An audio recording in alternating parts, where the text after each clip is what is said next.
Hello, thank you for inviting me. I am Dan Winter, fractalfield.com, therify.net, flameandmind.com. This lecture is for the Nutrition and the Eye Symposium, University of Missouri, St. Louis, April 2019, Enriching Lives Through Vision.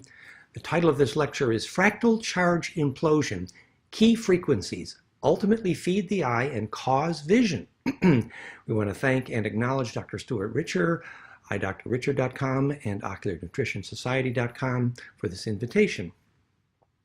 Just a wee bit of background. I did undergraduate work, University of Detroit, electrical engineering is sort of my shtick. Graduate work, I did psychophysiology, polygraph, physics of emotion, University of Detroit. Then I was trained as a systems analyst, IBM, Detroit, Chicago, Poughkeepsie. And then for many years I was an electrical engineer inventor at SS Electric in Buffalo. And then subsequently, many years I've been a biofeedback inventor. We have 6 apps on the App Store. We'll be talking about that. EKG, EEG examples, flameandmind.com, iThrive.com. I am the co-inventor of Therify.net, a plasma rejuvenation system we'll talk about a bit, now in 20 countries, which has everything to do with creating vision. I have 20 plus years teaching physics of consciousness on most every continent. Currently, I coordinate groups of global breakthrough technology inventors. You can see more implosiongroup.com, breakthroughtechnologies.com. My book you could see at fractalfield.com. It's called The Origin of Biologic Negentropy, Cause of Negentropy, Gravity, and Perception, Conjuring Life, the Nature of the Fractal Field, and how fractality causes both gravity, perception, and vision, which is the subject of this course. The back of the book, you'll see the harmonics there. We're going to be talking about that. And for social activity in our major blog, and we have lots of fun and many followers, facebook.com/fractalfield. So, here's where we start this lecture. We want to talk about the scientific and really hard physics evidence that focused human attention, literally vision, causes electric fields, causes charge to compress. And this is the book by my old friend, and I should say old quote, William Tiller, Bill Tiller, one of the most famous physicists on the physics of consciousness circuit from Stanford University Material Science Department. His book, Conscious Acts of Creation, clearly and in many ways proved by measurement that if you focus human attention, vision, you cause electric fields to compress. So what is it about focused human attention, literally focused vision, that causes charge to go to be squeezed, to be compressed? That's the question on the table. That is the physics data, which is incontrovertible because so many measurements have been made, that says something about vision is electrically centripetal. And that is what I would hope to chat about today with you. Thank you for coming. So Bill Tiller proved that it was replicable, that focused attention causes field to compress. We later showed that there was a particular wave geometry that enabled that compression, which basically, short summary, golden mean ratio. In wave mechanics, we wrote the actual equations to prove if you want to optimize compression among waves in general, Navier-Stokes equation proved that if you take a bunch of waves in golden mean ratio and nest them, suddenly they start compressing. They enable non-destructive compression. This is going to be key to much of our conversation today. And then later, we want to talk about that again here, showed that that golden ratio in brain waves was a way of measuring peak vision and peak perception, and we're going to present the evidence today. So we basically think we have an answer to the question, which Bill Tiller didn't, which is how does focused human vision cause charge, cause fields to compress? We think this is a key to understanding vision, and that there's a frequency signature to that, and that's really fun and practically applicable to you, vision specialists, which is why we're here today. So, a little sip of, I am getting over a little cold. So the data is in. Focused human attention causes electric fields charge to compress. No point in hiding your head in the sand. If you are a scientist or electrical engineer like me, if you want to know what electric field causes focused attention / vision, your answer must explain why focused attention causes charge to compress. Simple. So focus attention clearly is measurable as centripetal. So that's great. So in order to know what vision is, we must know the cause origin of electrically centripetal forces. I say that as an electrical engineer. Cool, this is going to be easy, right? What is the other major electrically centripetal force? Oh, gravity, of course. So all we need to know electrically is why objects fall to the ground, and then we'll have learned the cause of vision. Cool, that's going to be easy, right? Oh, wait, what's that you say? We don't have a clue why objects fall to the ground. Oh, maybe that's why we don't know what electric field causes vision. So you're saying, well, you're an optometrist or you're studying vision. You're not studying gravity, but it seems like if you want to know vision, what causes vision, you need to know something about what causes gravity. And unfortunately, our physics community doesn't know what causes gravity. This could get a little embarrassing, I think, actually. In fact, current physics doesn't even have a hypothesis other than fractality, which is a good hypothesis, for what the cause of gravity is. Or, in fact, the cause, the mechanism, the wave mechanics of any centripetal force. And we claim that life force itself, what causes a seed to pop and germinate, is electrically centripetal force. That's why the title of my book, The Origin of Biological Negentropy, it talks about the origin of centripetal, and therefore negentropic, meaning opposite of entropy, meaning self-organizing. So would a seed ever germinate if it were not electrically centripetal? I think no. So I think physicists have a serious problem, and they should be embarrassed. Okay. So why is charge implosion the absolute key to what causes vision, human focus? That's the question on the table right here, right now. And we only wish to discuss hard and measurable science. This is not subjective. We're only discussing what is objective today. So the background for this conversation and the web article that this is essentially part of or extension of is the original article, fractalfield.com/conjugate perception. This is the background. That's where we present all this data. So next slide. Key frequencies are what ultimately feed the eye. This conference is about nutrition and the eye and vision. I'm saying it's key frequencies. That's the key here. And I want to make that case. So here we go. So this book, it really fired me up. Many years ago, old friend Lawrence Blair wrote Rhythms of Vision, basically saying that there was a rhythm to vision.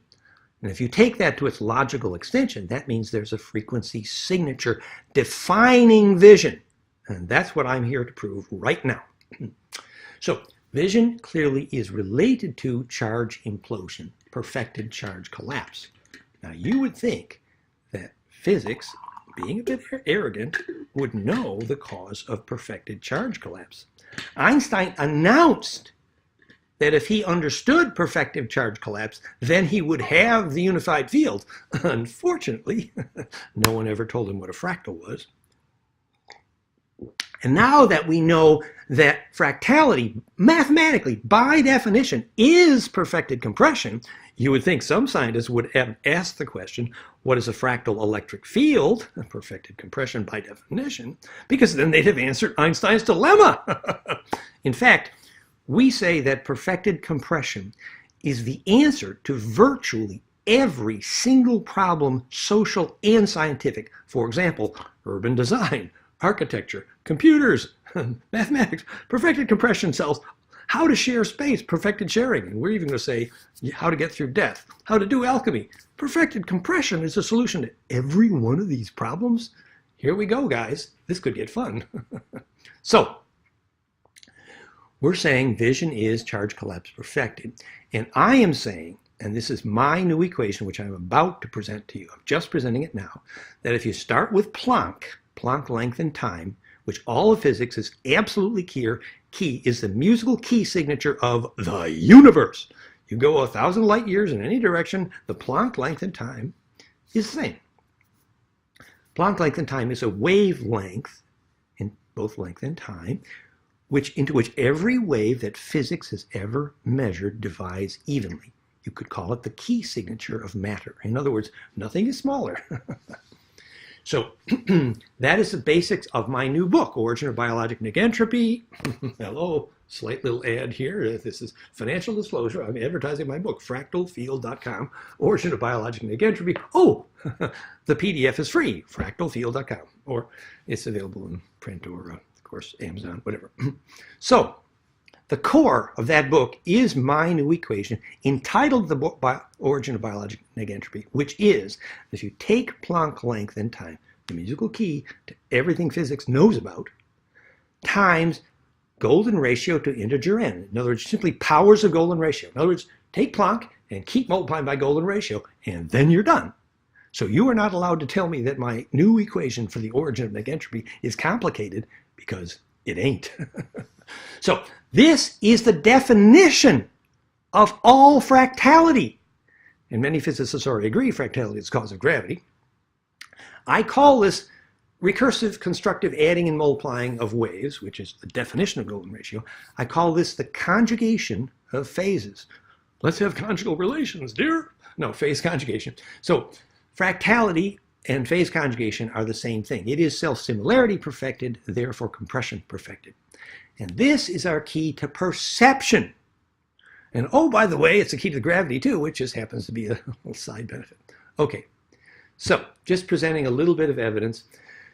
So we worked for years. I'm going to present the background. There's lots of history to this, but it turns out that if you measure the frequency signature of brain waves in kids in Russia who are learning to see without their eyes, vision, well documented, Professor Korotkov, my friend, the physicist, was hired to measure the brain waves of all the kids in Russia who were taught in the World Without Blindness project to see without their eyes. His conclusion, we're going to present the chart here in a minute. Slides are not the best sequence, but his conclusion was simple. The key identifying feature, if you want to know the brain waves picture of the kids who are best able to see without their eyes, blindfolded, there's hundreds of videos on the web in Russia. The brain waves make golden ratio between the frequencies alpha, beta, etc. So if the ratio between the frequency peak of the alpha and beta, alpha 8 to 12 hertz, and beta, the higher frequencies. So you take that cascade and you look for that golden mean ratio and those frequencies cascading like a caduceus in the brainwaves, you can identify what kids are best at vision.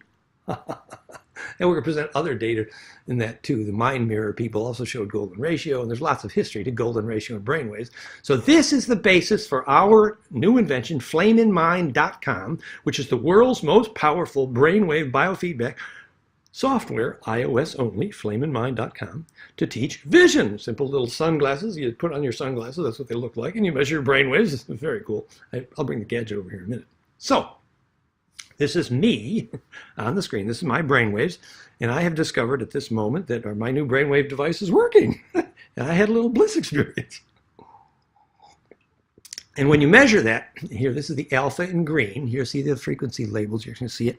So 7 to 12, 13 hertz in green. This is the peak, which is about about 8.5 hertz there. So the ratio between the frequencies of the alpha here in green and the theta in yellow and the delta and in the beta, see this 1, 2, 3, 4, 5 powerful cross-hemispheric coherent harmonics in the EEG brainwaves in golden mean ratio at the moment of peak vision. Hello, do we know what vision is? So what is this golden ratio cascade in brainwaves doing to cause or correlate to peak vision? We call it a flame in the mind, flameinmind.com. So now in updated versions of this software, let's see if this is oh yeah, this is an animation. This is good.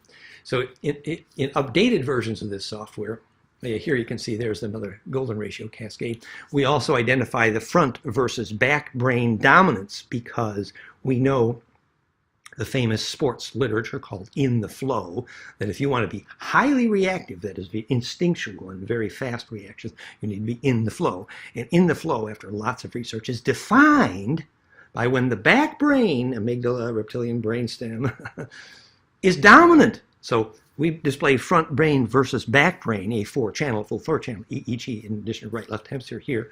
And here you'll see that the front brain, the rear brain here, the rear brain in general, we display in white, and the front brain in black. And you can see, in fact, that here we have rear brain dominance. So that not only am I having golden ratio of Bliss, but I am in the flow.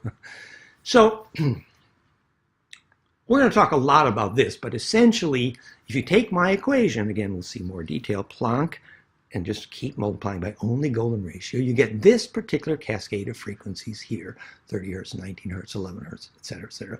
And notice that that very meaningfully right over here predicts the known published Schumann harmonic cascade. Why is Gaia negentropic? Because it's charge implosive. In addition, though, that harmonic series predicts the center of the normal frequencies of alpha, theta, delta, and so the brainwave harmonics originally were defined by golden ratio as well. In addition, we'll be talking about this later, but it turns out that the lower frequencies of the sacrocranial pulse, the breathing, actually fit this cascade on the right here. So the important point is your spine liquid pump, sacrocranial pump. It's Upledger proved it's clinically impossible to be depressed if your spine liquid is pumping.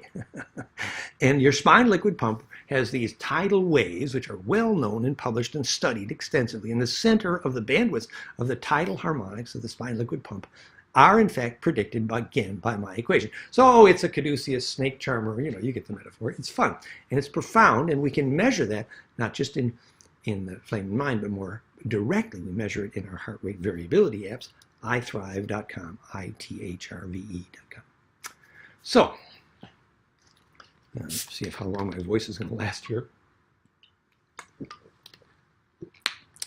No one can claim to understand what vision is unless they can explain A, focused attention causes charge to compress, B, that synthetic lighting prevents attention.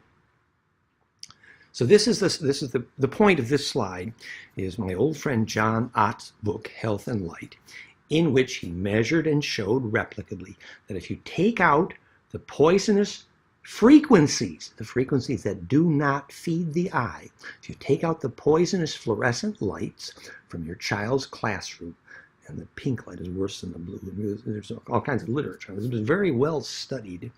So if you take out the poisonous fluorescent light and you install sunlight, you then replicably can measure a dramatic increase in attention span, producing vision. That's what this is about. So attention span, the ability to focus human attention, is created measurably, replicably by a frequency recipe. Hello. In other words, sunlight creates attention and synthetic lighting generally doesn't. Well, it turns out actually that our plasma system, 30% of the people in there report sharpening of vision. And it's the same frequency basis of photosynthesis and sunlight. And we're going to talk about that. So phase conjugate charge implosion is a frequency recipe. And if you use it, sunlight example, you can create attention. If you don't use it, the poisonous fluorescent light in your child's classroom, you prevent the possibility of attention and therefore vision. Hello. Frequency signature creates vision. That's what this conversation is about. So it is well known that attention focuses a charge. It's well known that you can create attention with a frequency recipe. I am the first one to explain what frequency recipe causes attention and vision.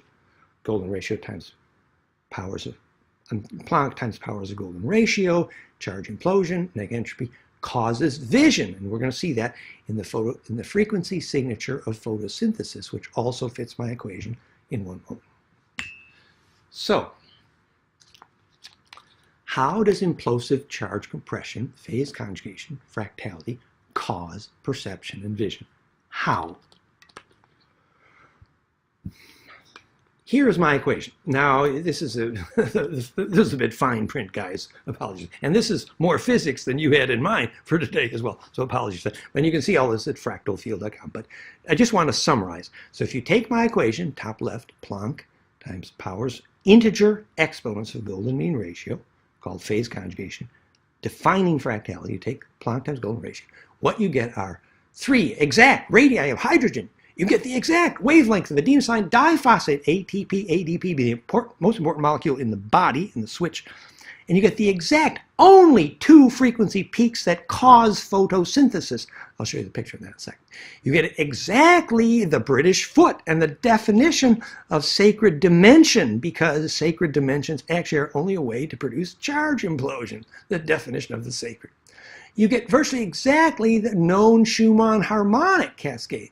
You get exactly the Mayer wave in the blood, which is 0.1 hertz. The LF component of the HRV, the most important frequency in the body, 0.1 hertz. You get the Venus year, Earth year, galactic year, precessional year, almost exactly. Hello. These waves fit the caduceus of phase conjugate charge collapse. Therefore, they create negentropy. Hello, charge implosion. It's fun stuff. So that's the core of my new book and the physics. And you can investigate that physics, and we'll see. Maybe I'll show you a picture of the 3 radii of hydrogen. It was a new equation: 3 Planck times Golden ratio, exact exponents, 3 exact radii of hydrogen. I was so cool, so pleased when I tripped over that one. It sort of made my day. Anyway. So this is another graphic there. You see that this is my equation here. These are the harmonics in blue. I'm sorry, the print's small. Predict my equation: 2.78, 4.5, 7.29, 11.8, and 19.09. So harmonics, predict my equation in blue. Bottom here, the green peaks, 3, 7.83, 14, and 20 hertz, are the harmonics known and measured of the Schumann harmonic cascade. Oh, they're both imploding. Hello. And guess what that predicts?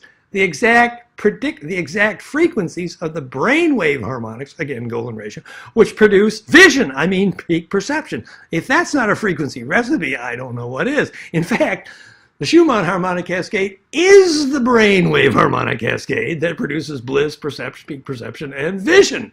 And that's by measurement, it's by equation. That's cool. So this is another slide of the same thing. So this is maybe the print's a little bigger here. That's all you see. So blue harmonics equation, green harmonics Schumann cascade. So this is the cascade that makes this implosion work. And this is the fun stuff. So we had a lot of fun with this because we think we understand how to emerge from chaos. So this is showing you some of the details of what we just discussed. This is the wavelength of adenosine diphosphate. Remember, ADP, ATP is the quantum bandwidth teeter-totter stair step. And your living cells do that up-down teeter-totter every time they want to store and retrieve a dollar bill. I mean, energy. So it's a key signature. In fact, if you scan the body for that wavelength, you can replace every hospital scanner. Bob Dratch proved it, microwave scanning emission technology, because the radiance from the body of ADP to ATP is the identifier of biologic bliss. You can measure Kundalini with that microwave too. That's another story. So ADP, this key biological molecule, adenosine diphosphate, the wavelength there, 1.91 angstrom, bang on my equation, which produces 1.93 angstroms. You see? So, and here is the LF and HF component of the heart rate variability, the most important frequencies in the heart. And guess what is predicted by my equation? LF component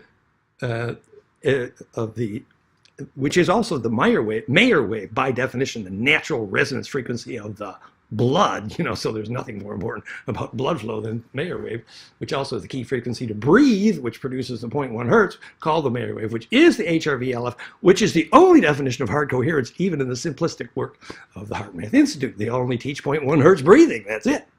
So 0.1 hertz, LF, 0.251 hertz, HF, heart rate variability key frequencies, bingo, my equation. Isn't that fun?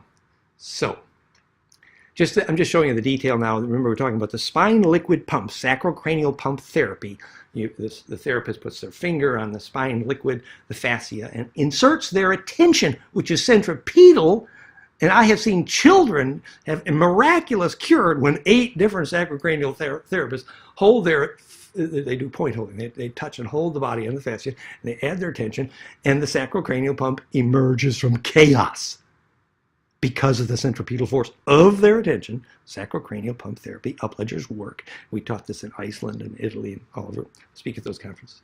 And sure enough, I've seen kids in South Spain, kids just, all kinds of difficulties and learning problems and disabled and just miraculous cures. I have personally witnessed when several different sacrocranial healers just simultaneously put their fingers and they feel this low frequency pumping in the body, the sacrocranial pump, and then they insert their attention. And until no one knew how that works. Now we know. They insert their attention in the body, makes it centripetal, and now the spine liquid pump emerges from chaos and the harmonics get organized. remember, if your spinal liquid pump, sacrocranial, is pumping, clinically impossible to be depressed. How do you emerge from depression? Pump your spinal liquid. And if that goes to climax, it's called Kundalini, yoga, bliss. And so these are the well-known, published, documented harmonics of the spinal liquid pump causing vision, a frequency recipe. The long tidal 0.01 hertz, the mid tidal 0.041 hertz, and then the key one, the Mayer wave, 0.09 hertz. Well, 0.09 by equation, 0.1 hertz by measurement, and Mayer wave. And then the high frequency of the spinal liquid pump is called the base nominal sacrocranial tidal, which is 8 to 10 cycles per minute. And guess what all those harmonics have in common? Hello, they're predicted by my equation, which is in red down here. So you see, this is the snake charmer that works. So this slide describes the same thing. So this is the body's very long wave enveloping the bliss mechanism controlled by the coherent yogi breath. All of this makes a charge implosion that's negative. And teaching people how to breathe like this, when you remember your breath is your way of controlling your heart rate, because when you breathe in, your heart's up a little bit, and you breathe out, your heart rate goes down. So your breath is your heart control. Any yogi can tell you, but also physiologists can tell you. And when you do these breathing cycles correctly, called iThrive.com, I-T-H-R-V-E right here, .com, you can teach people to pump their spinal liquid and do the Mayer wave and have bliss. So it's a bigger slide, what we saw earlier. This is the print's a little bigger here. So this is the equation, Schumann resonance, sacrocranial harmonics, and the alpha, beta, theta, all predicted as this frequency recipe for attention. And as we mentioned, just showing the slide, I teach the biophysics of Kundalini. I've been doing that for 30 years. The major article is goldenmean.info/Kundalini, and that's measurable in the microwave, by the way, and measuring the sacrocranial. And I was in Bentoff's lab when we measured it with capacitive accelerometrics, which is fun, but that's another long story. But anyway, so he showed that the spine liquid pump is a pendulum that you stalk. Stalking the wild pendulum is the title of the book on the biomechanics of Kundalini, which is basically the frequency recipe of peak bliss. And he measured the mechanism. The spine here, actually, no, here we're measuring the aorta, the largest blood vessel in the body from the heart down to the aortic crotch. He measured this capacitive accelerometrically, and I can explain that I don't think you want me to explain. And sure enough, the aorta is like a violin string, and when you play it with the breathing and ultimate relaxation, Kundalini, the low frequency of the heart measurably phase lock the ventricle liquids of the brain, and then you get horny. I mean, then the ventricle horns actually get sharp, like Moses and Lucifer, actually. And so that's actually just a model of Kundalini, that you're crystallizing the ventricle liquids, which produces peak vision. And there's a frequency recipe to that called the frequency recipe to create vision. Oh, isn't that cool? So you can study the physiology of Kundalini is very relevant to vision when you're ready for that conversation. So now I'd like to insult every scientist in the room. Hi. So this is how all physics classes of present science should begin. We, the physics community, offer the sincerest apologies for the scandal of how useless and misinformed current physics literature is to the survival of humanity.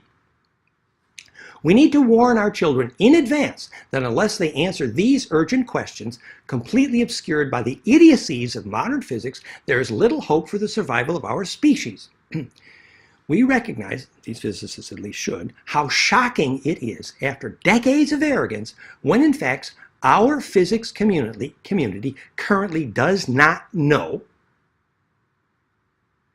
why an object falls to the ground, what electric field causes gravity. We'll see in a moment the dark matter, dark energy hypotheses are scandalously absent any evidence. Even 5-year-olds should laugh. Physics doesn't know why matter comes to life, what field effect causes life.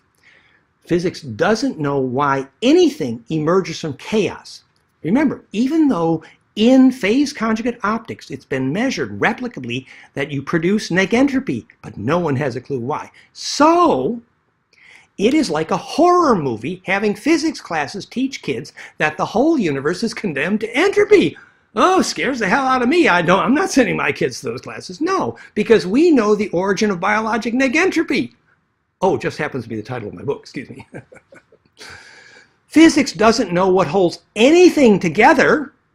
What electric fields cause centripetal force? Physics doesn't know. This is a scandal, and our kids' survival is at risk. Hello. And physics doesn't know what electric field, what electric frequencies cause vision. Okay, this is a problem.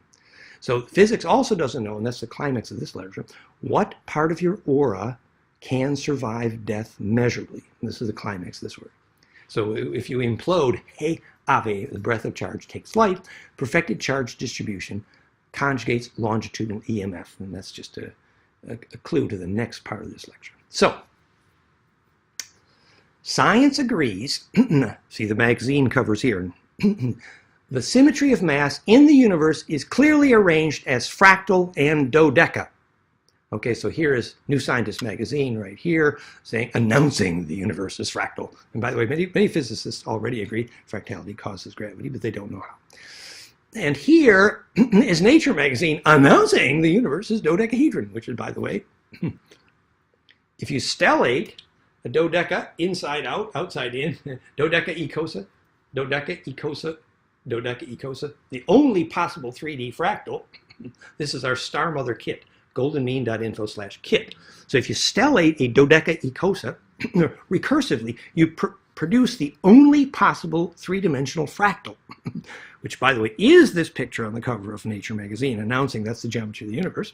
And I discovered that if you take that dodeca ecosa, dodeca ecosa, dodeca ecosa, only possible three-dimensional fractal, and you take the X, Y, and Z coordinate value of every vertex in that nest, and it's a simple power of golden ratio, just like my equation.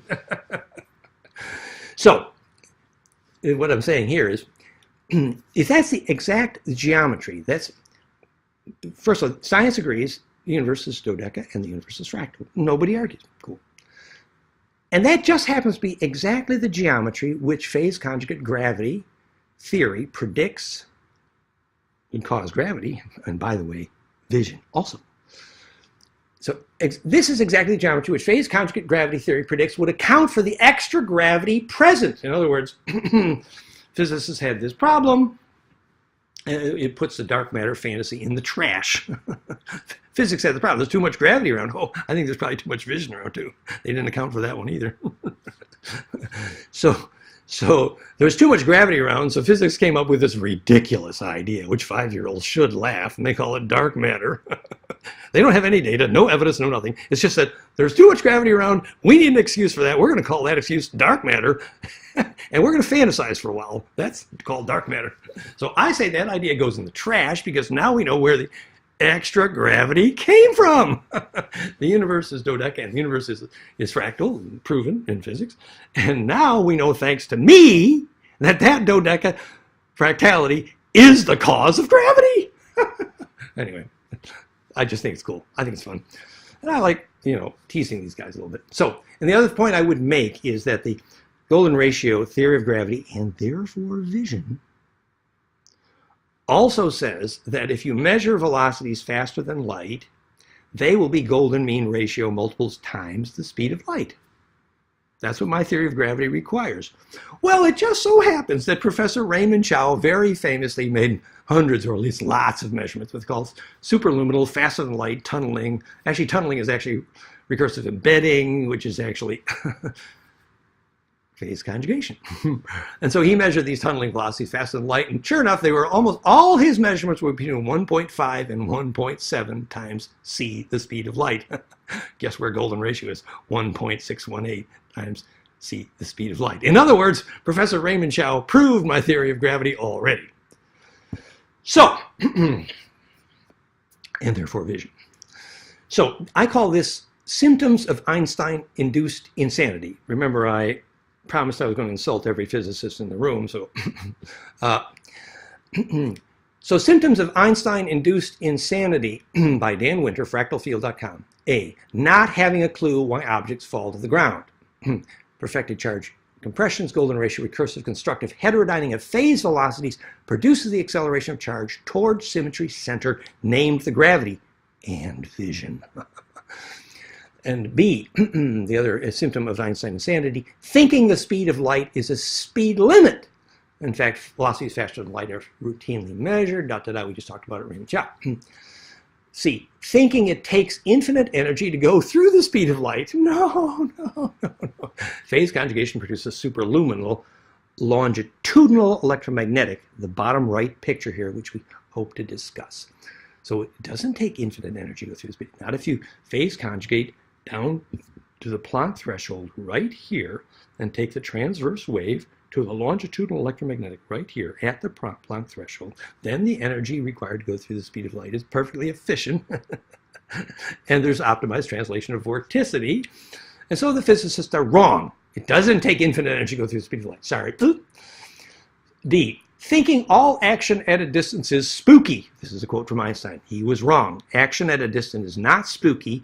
In fact, longitudinal interferometry, wave mechanics produces action at a distance all the time, superluminally, and that's the mechanism of every single spiritual tradition out there. So if you don't understand longitudinal wave mechanics, you of course cannot understand spirituality or action at a distance, so you, like Einstein, call it spooky, when in fact there's a very specific, for example, if you do it at sunrise and sunset, you get more longitudinal embedding, and therefore you get action at a distance. And that's true of Therify.net, our plasma technology, which I will show you pictures in just a moment.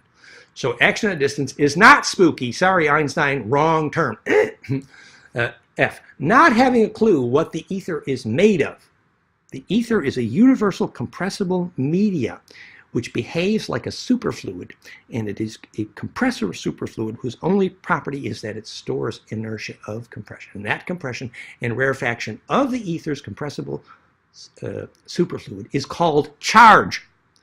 Compression and rarefaction of the ether is named charge, and when you rotate charge, you store inertia, the only definition of mass. And when you rotate charge, you have a period, the only definition of time. And that's going to be very important when you understand how synchronicity happens, because you simply create that charge transfer by rotational embedding, conjugation optimized, defining all synchronicity. G, Einstein insanity. Incorrectly and weirdly believing space-time is somehow bent. Wrong. Instead of clearly understanding precisely what is bent by gravity, for example, is the compressible charge wavefront trajectory. GH. Last one. Not understanding that both mass and time are both created and defined simply by the inertia and period of charge rotation. So, for example, the change of clock speed in the presence of acceleration, sometimes named gravity, is simply a change of spin density and spin rate. So once you understand charge rotation defines time, you didn't want to get into all this physics today. You wanted to talk about vision, didn't you? Excuse me. So gravity is the other most essential force in the universe which causes compression, like vision. So gravity causes perception. How are we going to learn what causes perception in life if we cannot figure out why objects fall to the ground? I've said this already. What are the other directly related problems that are the other essential centripetal and negentropic forces?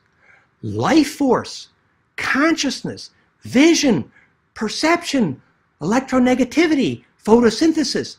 These are all electrically centripetal and negentropic. So if you do not understand what the cause of one is, you won't understand the cause of any of them. So this is repeating what we said already. All we need to do to understand what causes focus is what causes gravity. Not only does contemporary physics not have a clue what electric field causes objects to fall to the ground, they don't even have a hypothesis. So this is arrogance plus ignorance equals fatality. Look, scientist community, since you don't know why objects fall to the ground, you'll never know what causes vision. So please, let's get it together. So life is negentropy, death is entropy. There is a path out of chaos, and we must teach it. So I do not forgive my physics professor for not telling me I must learn why objects fall to the ground, or I will forever be stupid. Otherwise, not only will I never learn the cause of gravity, I will never learn the cause of perception. This concludes my summary of modern physics. Speaking of arrogance. Okay. Okay. Time for a short story. I used to drive home from work with my dear old dad, and we stopped at this farmer's house, Farmer Zittel. And we found out that he had gone to the doctor, hospital on that day, I think, to be diagnosed. And he was diagnosed that his kidneys had a problem. He couldn't urinate properly. But he didn't realize that. In fact, the reason he went to the doctor that day was because his vision was failing. So his vision was failing, goes to the doctor. Doctor tells him the reason your vision is failing is you can't pee. I mean, you can't urinate. I mean, your kidneys aren't working right. So what's the relationship? Well, this is a complicated medical question, but I say that one aspect of this problem is that when you urinate, your body is removing the liquids which prevent the dielectric constant of the blood to be efficient.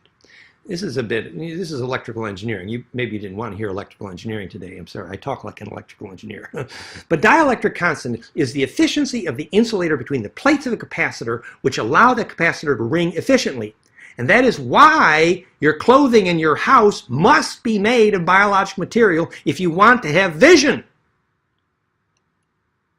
Yeah, no, simple experiment.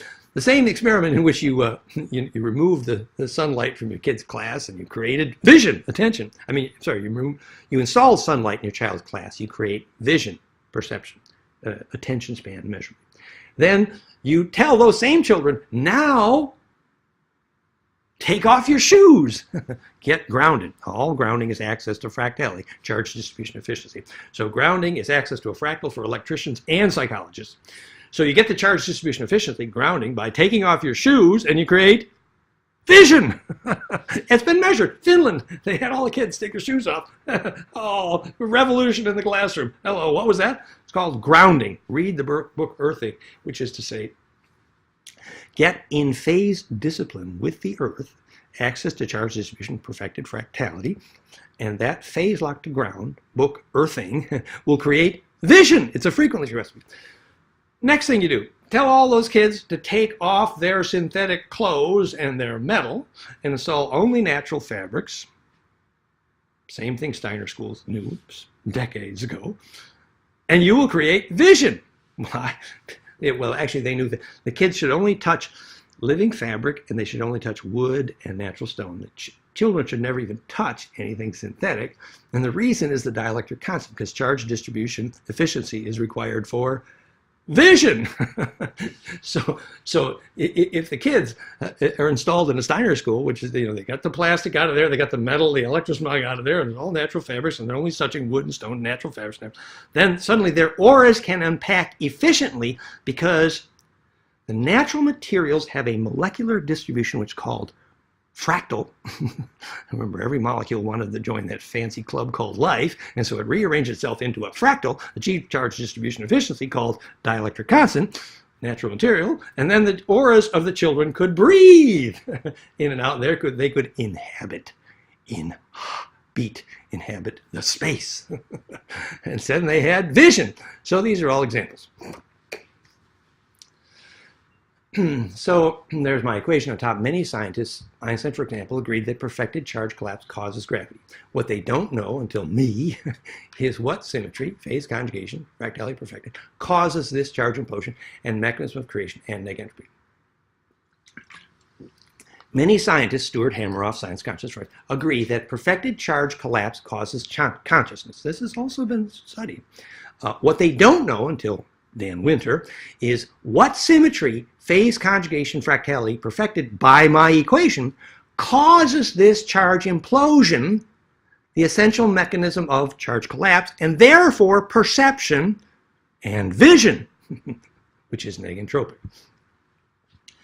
So what geometry causes gravity? Mr. Einstein, you take the Planck dimension, Mobley-Coulomb ratio. Yeah, we talked about that. This is, for the scientist in you, these are the exact radii of hydrogen predicted by my equation. And this is what the top-down view of hydrogen looks like by my equation, which is, hello, it's fractal.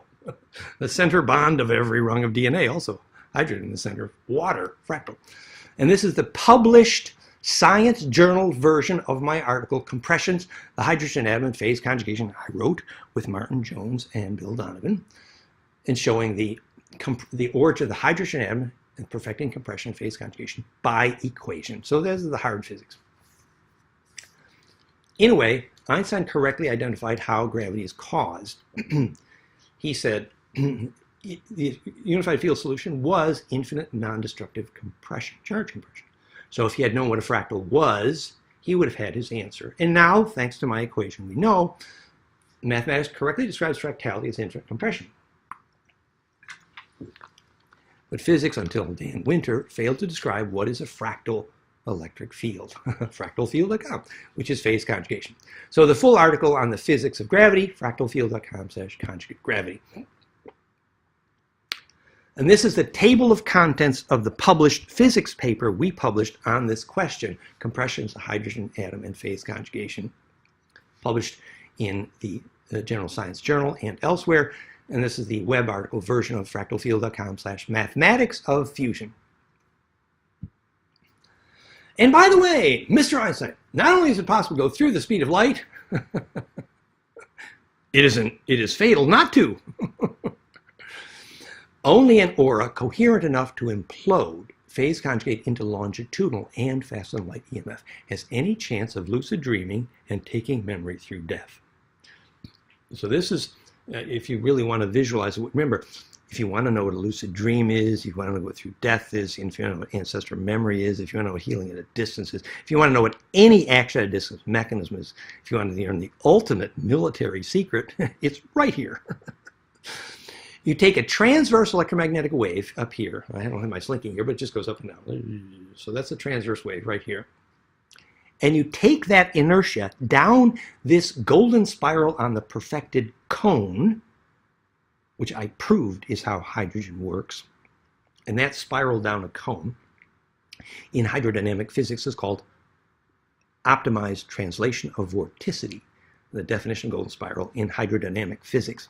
And so when you come out the other end of that spiral, specifically at the threshold of Planck, right here, then the up and down inertia of the transverse wave, which will never reach the nucleus, never cause nuclear reaction, and never cause healing, is now translated in vorticity down and emerges as a longitudinal compressional wave like this. Most sound waves are compressional. Electromagnetics, we don't use the compressional component. Communication, for example. So longitudinal waves are not well understood in electromagnetic theory. But if you make this longitudinal wave coherent, suddenly you got the Ba from the Ka. I mean your lucid dreaming body. I mean a coherent aura. I mean something that can go through death. I mean ancestral memory. I mean many things. So longitudinal electromagnetics is very key to all this magic stuff. Tom Bearden, very famously, who was my mentor in a lot of stuff, he talked about Priori, the antecedent of our Therify. Did lots of work on longitudinal electromagnetics. The key to all field effect healing, for example, and key to our Therify.net plasma healing. So understanding longitudinal waves is essential. So the inertia goes up and down, it's called transverse. The inertia goes down the cone, conjugates, emerges out through Planck, through the speed of light, into a longitudinal wave faster than light, and that compressional wave, when the longitudinal waves converge at the nucleus symmetrically, now you have implosive centripetal force, you have nuclear activity, you have healing, you have Nick entropy, you have faster than light. You can communicate with faster than light longitudinal radio net, which DNA uses, which is why every single sacred site in stone, circle, dolmen, and pyramid is at a dodeca, I mean earth grid magnetic line dodeca, icosa cross point, because that's Druid radio physics.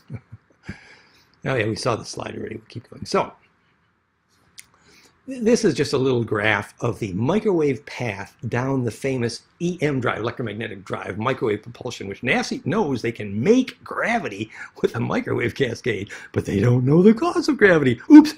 NASA, Einstein, Stephen Hawking, none of those guys knows why an object falls to the ground. A bit of shame, really.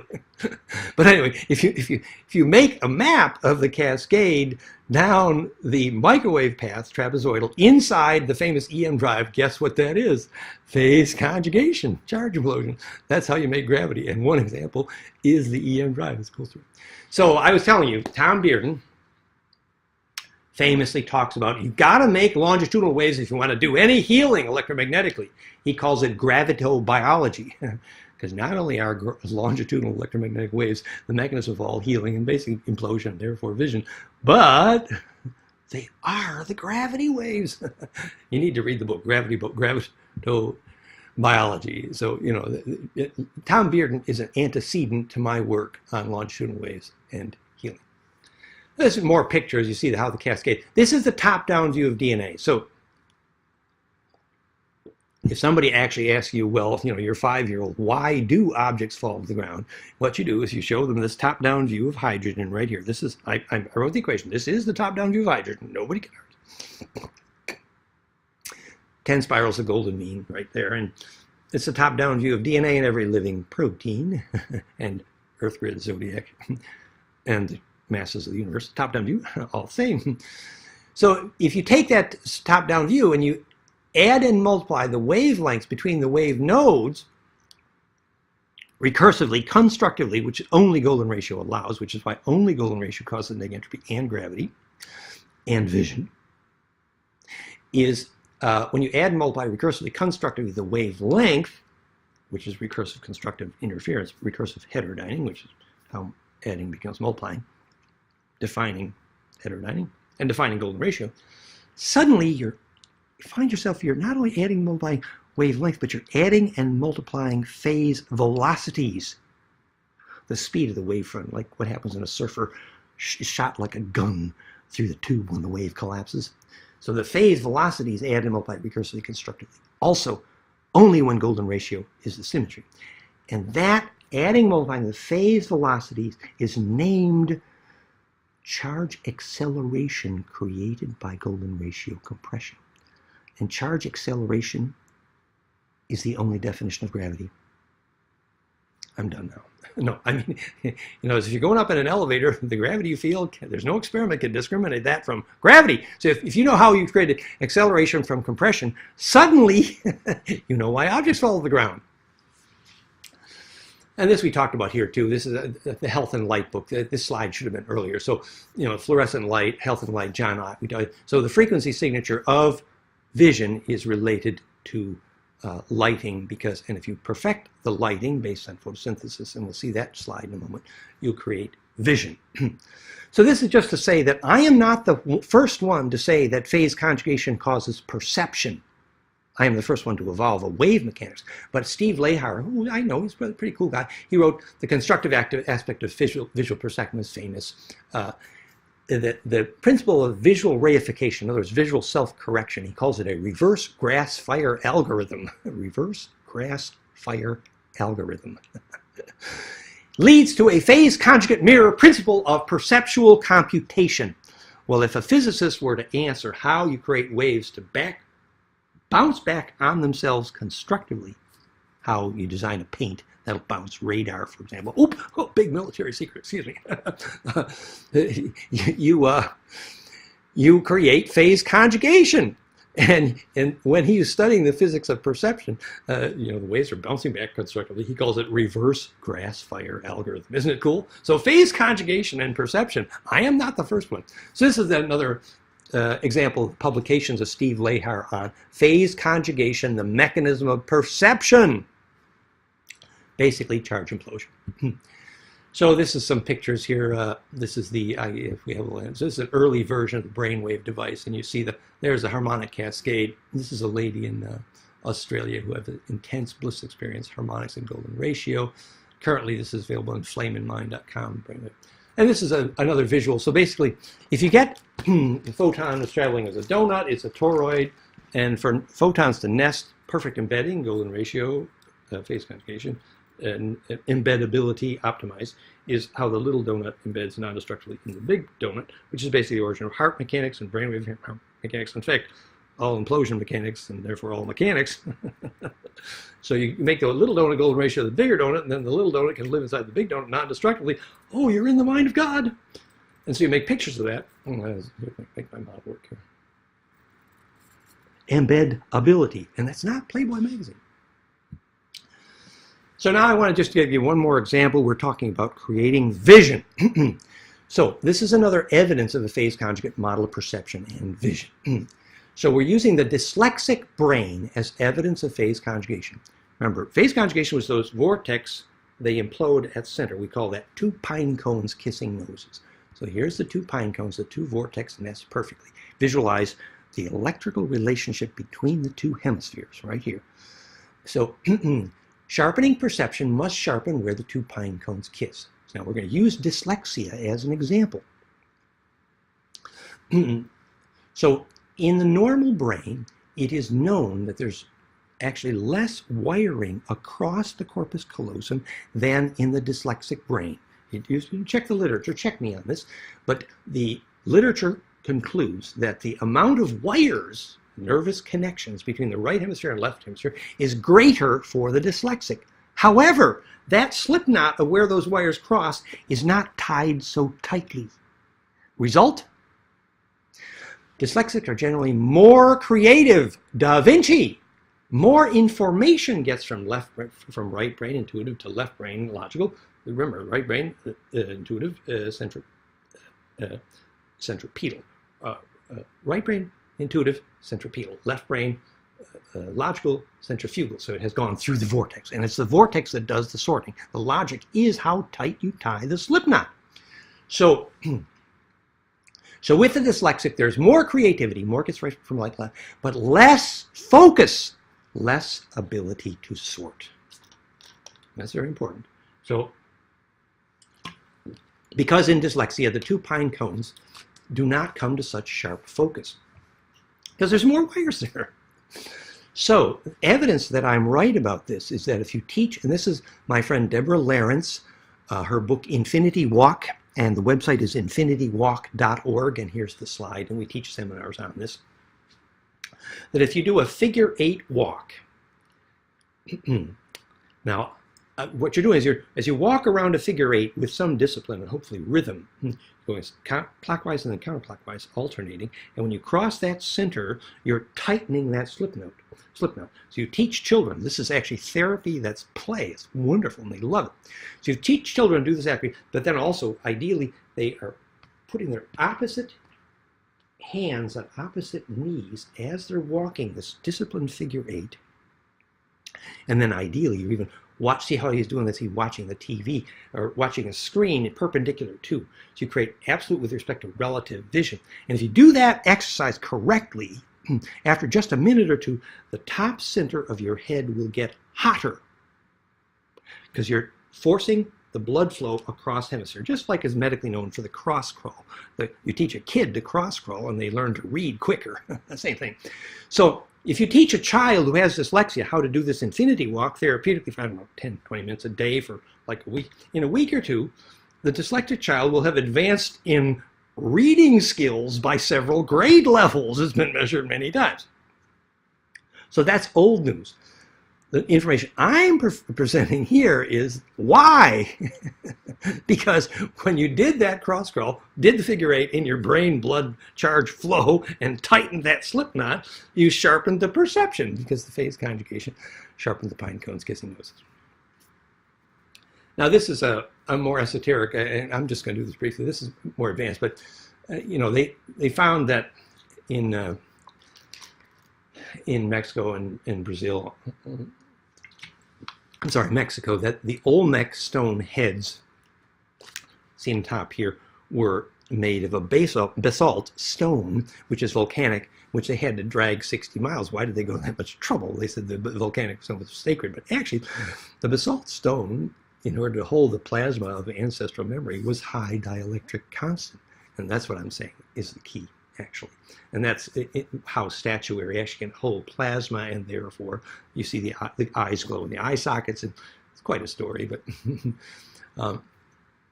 and then the bottom here, I'm talking about the fact that the same Olmec were famous for their very specific type of black mirrors.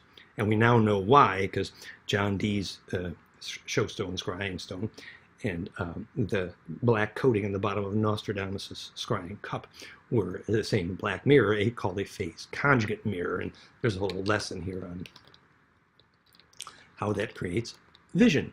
Actually, the short answer is that The phase conjugate mirror material in phase conjugate optics is super high dielectric constant, like barium strontium titanate, for example. And so when you got these two laser beams at angstrom level accuracy, and they have to meet each other exactly opposite at a distance, if you want a phase conjugate, create neg entropy and vision, and time reversal has also been measured in that physics. Anyway, if you want to do that, you need the super high dielectric material. Magic, same as the Olmec heads here, which is the same as the mirror Nostradamus used. So this is a place where the pine cones can kiss noses accurately, the super high dielectric, like the lithium niobate, that phase conjugate dielectric material, which they call niobium crystals in Star Wars, I think. It's a gravity maker, but that's another story. This is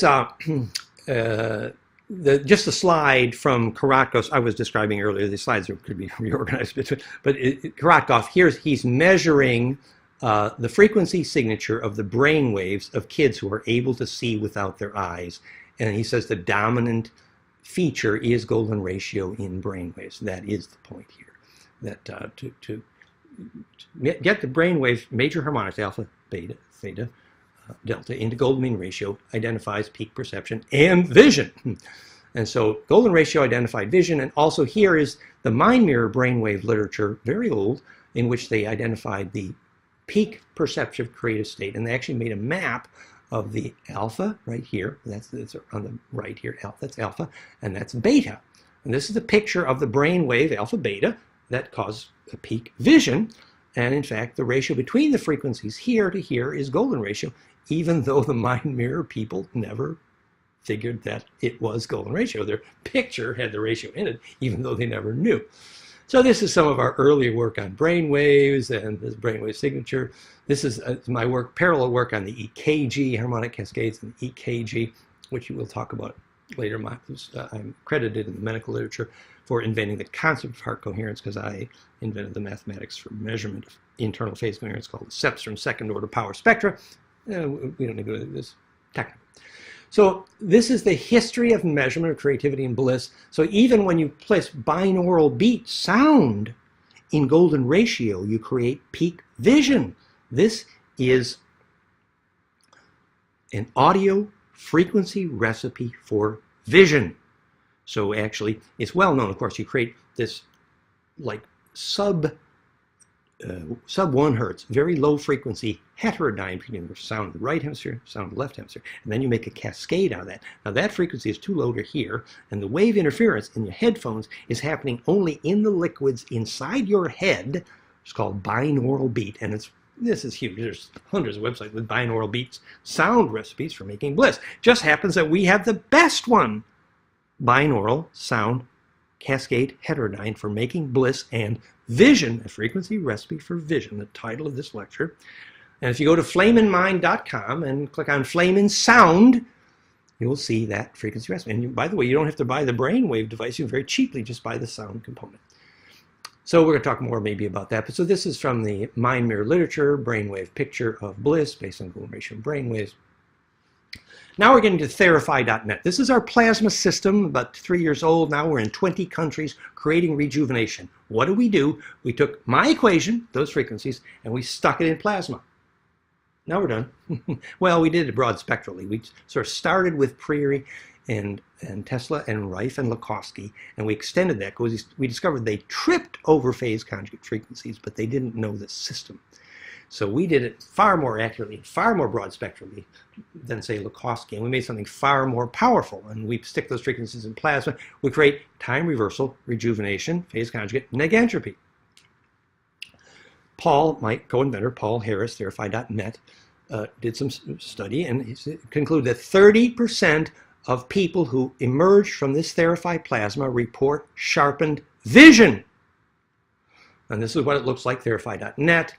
And we can deal with pain, localized pain. We can often usually deal with 1 or 2 sessions. Long-term and chronic pain, we can often help. We don't make medical claims, but there's lots of anecdotal that 5 to 10 sessions over a week or 2, we can often, not always, help people even with chronic pain and dozens and dozens and dozens of other health issues. No medical claims, but we believe we know the physics. Very simple, that we charge the aura with a centripetal and therefore negentropic field. medicine is clear.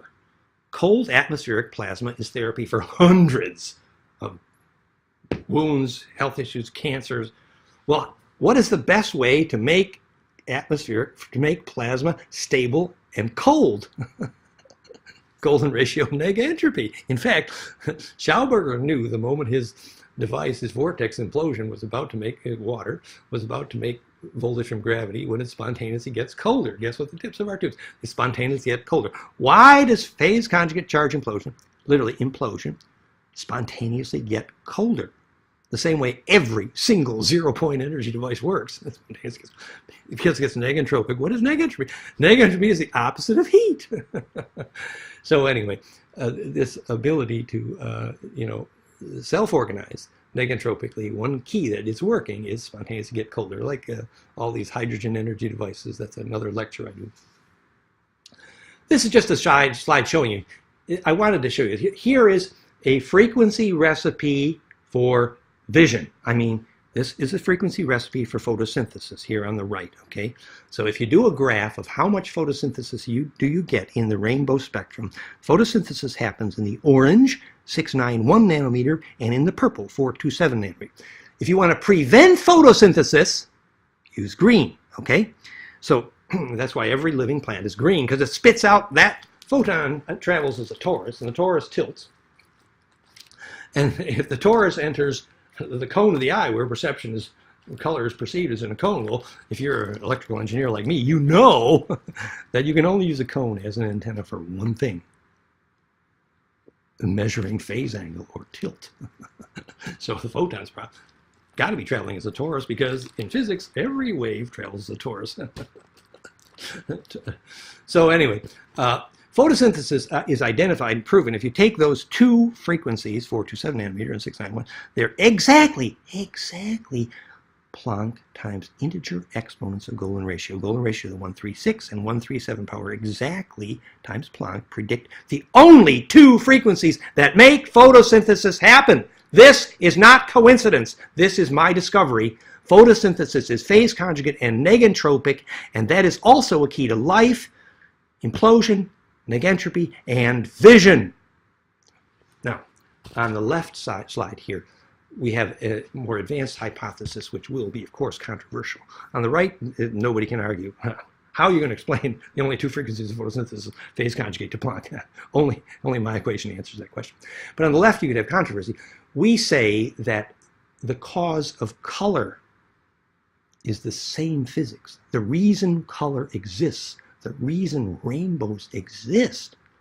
If you take the optical spectrum, 700 to 350 nanometer, make that an octave, and you assume the photon travels as a torus, I think so, that if you take the distance on that spectrum, 350 to 700 nanometers, and you plot that, and you plot the major colors, violet, blue, green, yellow, orange, and you assume that that is a donut tilting from 0 to 180 degrees, then exactly 90 degrees on that path you will have green. So it's a right angle. Now we call it negative green in psychotronics, and we know green's poison, and green poisons photosynthesis. No physicist could argue, because the 90-degree angle of the photon coming at photosynthesis is poison to photosynthesis, because it can't implode, can't charge collapse. Any astrologer knows that 90 degrees is trouble.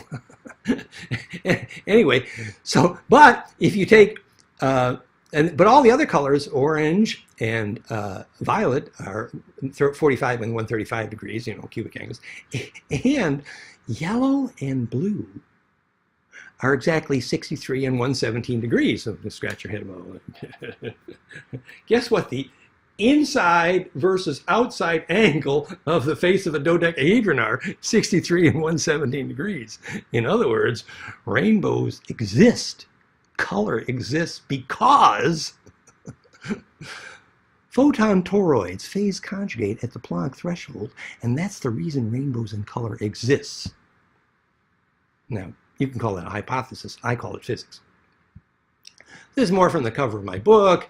This is called pictures of phase conjugation in optics, how you make lasers do this.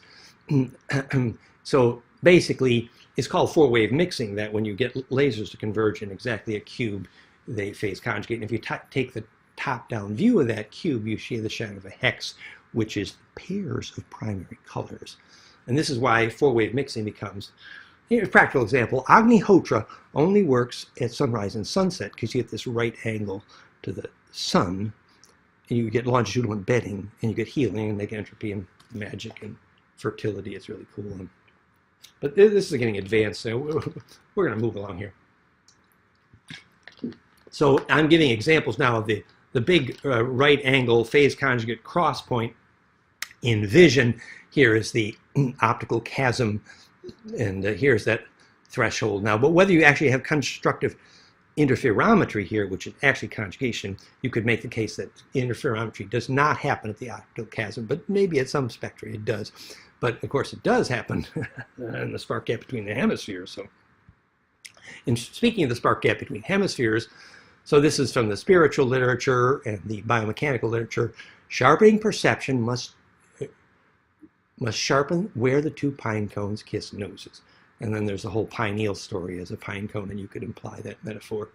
Now, I was going to bring this up here about the palette of animals and the opsins, but I'm going to leave that for another lecture here, because that broadening of the spectra of the palette with the opsins present and the molecular geometry of the color sensing opsins in the cone of the eye. Remember, electrical engineers only use a cone to measure phase angle.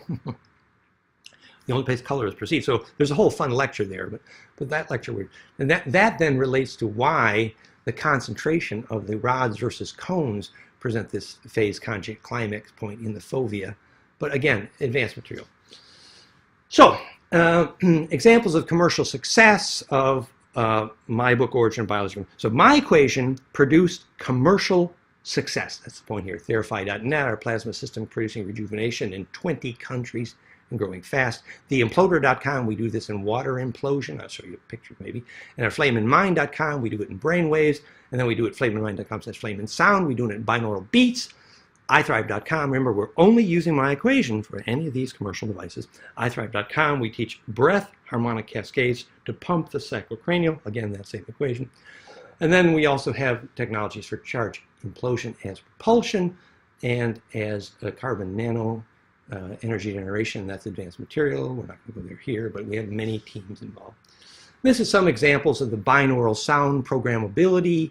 We've actually have medical literature showing we can use key frequencies to triggerize the sequence of glands, sometimes called the chakras, and why the key sequence of HRV trigger those chakras. And here's Patrick Botti, my programmer for all of our biofeedback apps, teaching this. So here's the flame and mound. This is more about the binaural beat, Bliss sound. This is just to show you that if you take A-E-I-O-U, I-um, and you say that slowly, I-um, and you plot the harmonic cascade in a three-dimensional waterfall plot landscape power spectra, frequency signature, top right, you get a caduceus. So if you say ohm properly, you actually make implosion. This is the picture of the logo for Therify.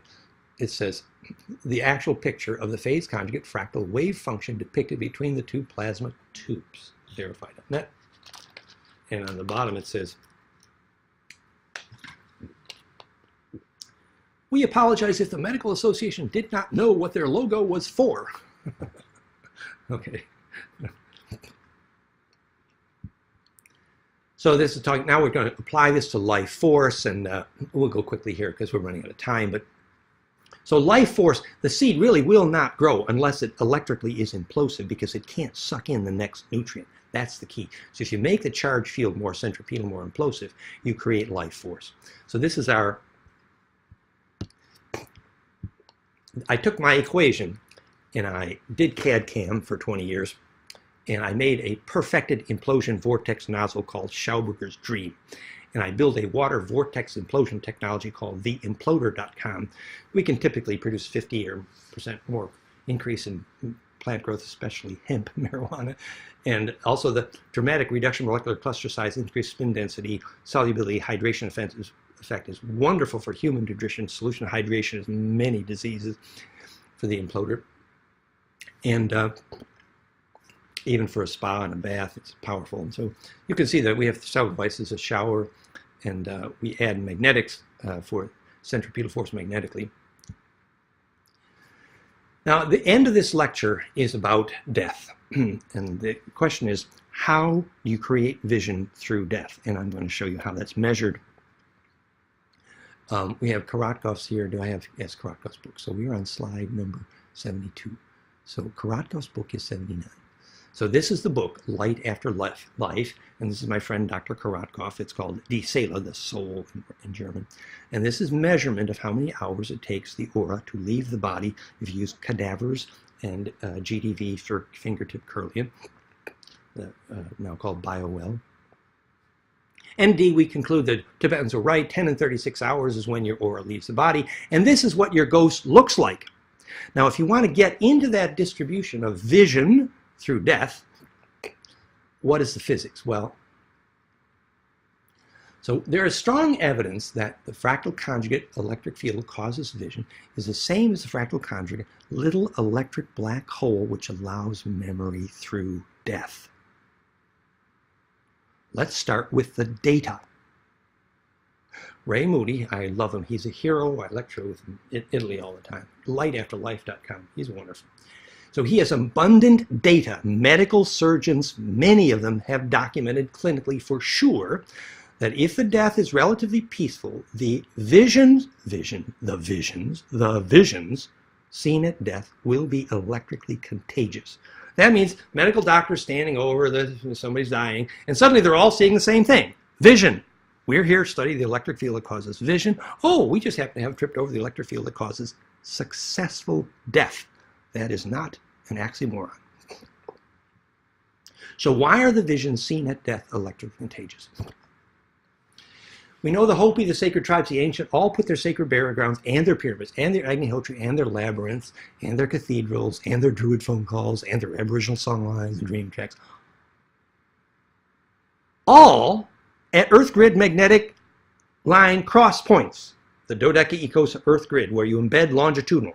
So you get embedded in the longitudinal, you get in the charge distribution efficiency called, not only action at a distance, but collective unconscious, communion of saints, ancestral memory, lucid dreaming, remote viewing. All of these things are enabled by embedding longitudinal, meaning sunrise, sunset, magnetic cross points, get the four directions lined up. You phase conjugate, and you enable DNA radio to happen. So if you want your burial ground, your ancestral burial ground to work, if you happen to be a good electrical engineer that knows how to design ancestral burial grounds, me, for example, you need to embed these longitudinal magnetic cross points. And remember, when Dr. Korotkov, we're referring to that here, he followed the Kogi to where they made phone calls to ancestors. He measured the fractality of the air, because they needed visions of ancestors, vision of ancestors. And sure enough, the air was fractal, that is charge distribution permissive, meaning phase conjugate longitudinal. This means that your average hospital right here, I went into this hospital in Perpignan, and I have never, ever so immediately felt nausea caused by a building than in this hospital.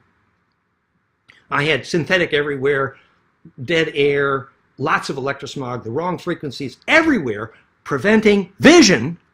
So this hospital is where they send people to die, and actually it is literally the definition of hell. There is no better definition of hell, right there, preventing charge distribution efficiency. Charge distribution is called, efficiency is called He Ave, heaven. Oh, I mean plains of Charon. I mean phase conjugate dielectric electron shells of gold powder. No, I mean, so if you want to go to heaven, you need to understand how to design a place for birth and death. And so here is a picture of biologic architecture. Remember, biologic architecture creates vision. Now we know why, because there's a frequency signature to vision.